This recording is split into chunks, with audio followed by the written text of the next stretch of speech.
సత్యం news కి స్వాగతం. ప్రేక్షకులకు నమస్కారం. నమస్తే, నా పేరు గాజులపల్లి అభినయ్ అండి. నేను ది ప్రొద్దుటూరు ఆర్యవైశ్య యోజన సమాఖ్య ప్రెసిడెంట్. ఇతను చీతిరాల సందీప్ వైస్ ప్రెసిడెంట్, కామిశెట్టి తేజ మన ఊరు మన దుకాణం convener cum executive committee member, Kota Manoj Kumar గారు ఎగ్జిక్యూటివ్ కమిటీ మెంబరు కమ్ మన ఊరు మన దుకాణం కన్వీనర్.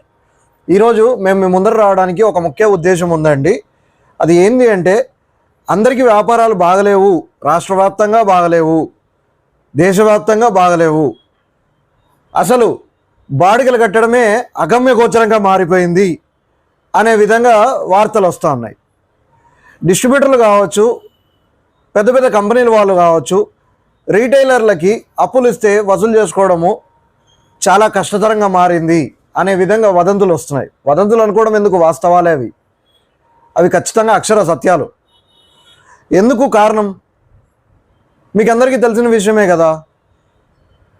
మీ ఊర్లో వచ్చిన ఆదాయాన్ని మీరే సర్క్యులేట్ చేసుకోలేకపోతే ఎక్కడ మీ వ్యాపారాలు పుష్కలంగా ఉంటాయి, ఎక్కడ మనం అందరం సంతోషంగా ఉంటాము? నేను డైరెక్ట్గా పాయింట్లోకి వచ్చేస్తాను. నేడు ఏర్పడిన పరిస్థితులు ఎలా ఉన్నాయంటే, ప్రతి ఊర్లో Alliance Mart, Alliance Trends, BMR, KMart, వ్యాక్స్, KS brothers, north India shopping మాల్లు, లెస్సు,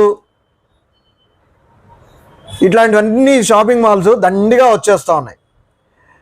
మీ అందరికి కూడా తెలిసిన విషయం ఏంటంటే, మీరు స్థానికంగా కొన్న వ్యాపారస్తుల దగ్గర ఉండే సరుకులో ఉన్న నాణ్యత వాళ్ళ దగ్గర ఉండదు. ఎందుకు ఉండదు?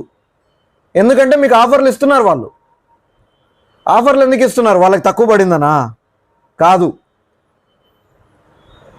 సరుకులో నాణ్యత లోపం అది ఖచ్చితం. ఎందుకంటే ప్రతి అంగడికి మినిమం నామినల్ ఎక్స్పెన్సెస్ అనేటివి కొన్ని ఉంటాయి. స్థానిక వ్యాపారస్తులు లిమిటెడ్ స్టాక్స్ మెయింటైన్ చేస్తారు, ఎప్పటికప్పుడు ఫ్రెష్ స్టాక్స్ మెయింటైన్ చేస్తారు. అది ఏ వ్యాపార వర్గానికైనా ఈక్వల్. ఎలక్ట్రికల్, ఫుడ్, డ్రెస్సులు, జ్యువెలరీ, ఏదైనా సరే పెద్ద పెద్ద సంస్థలు ఏం చేస్తాయంటే, ఒక్కసారిగా ఎక్కువ సరుకుని కొనుగోలు చేసి వాటిని గోడౌన్లలో భద్రపరిచి దానిలోనే ప్యాకింగ్ చేసి మీకు పంపిస్తారు. అదే నార్మల్ కిరాణా షాపుల్లో చూడండి, ఏ రోజు మీకు ఈరోజు బొంబాయి రవ్వ కావాలన్నా ఈరోజు ఒక మూట అమ్మితే రేపు ఇంకొక మూట తెప్పించుకుంటాడు. అంటే మీకు అక్కడ ఫ్రెష్ దొరుకుతూ ఉంది. ₹1 ₹2 ఎక్కువ ఉండొచ్చు. కానీ ఈ మధ్య కాలంలో నేను ఎక్కువ వింటా అన్నది ఏంటంటే, ఆన్లైన్ చాలా తేలిగ్గా ఉంది, ఫోన్ తీస్తాం, ఇట్లా కొడతాం, మా దగ్గరికి వచ్చి చేరుతూ ఉంది. వయసు అయిపోయిందా? కాళ్ళు చేతులు బాగానే ఉన్నాయి కదండి. మన తండ్రులు తాతలు అందరూ 10 షాపులు తిరిగి ఊరు వివరాలు తెలుసుకొని, ఎక్కడ నాణ్యమైన సరుకు దొరుకుతుందో తెలుసుకొని కొనే టైం ఉండింది. వాళ్ళు సంపాదించిన ఆదాయాలు ఇప్పుడు మనకున్నాయా? కాంపిటేటివ్ వరల్డ్లో వాళ్ళు సంపాదించిన మనం సంపాదించగలుగుతున్నామా? లేదే. అయినప్పటికీ ఎప్పుడూ బిజీ అనే మాట ఎందుకు వస్తూ ఉంది?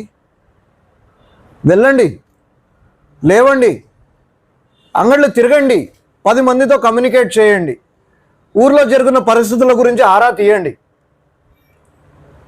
నేను ఇందాక చెప్పినట్టుగా ఆ కార్పొరేట్ సంస్థలకు మీరంతా డబ్బులు తీసుకొని పోయి పెట్టడం వల్ల ఏమవుతుందంటే, ఏ బాంబేలోనో ఏ కలకత్తాలోనో ఉండేవాడు బాగుపడతాడే తప్ప మీ ఊరేం బాగుపడినట్టు, మీ వ్యాపారాలు ఏం బాగుపడినట్టు? మీరేం సంతోషంగా ఉంటారు? పండగలు వస్తున్నాయి, పోతున్నాయి. పండగ అల్లుడు వస్తున్నాడు, పోతున్నాడు.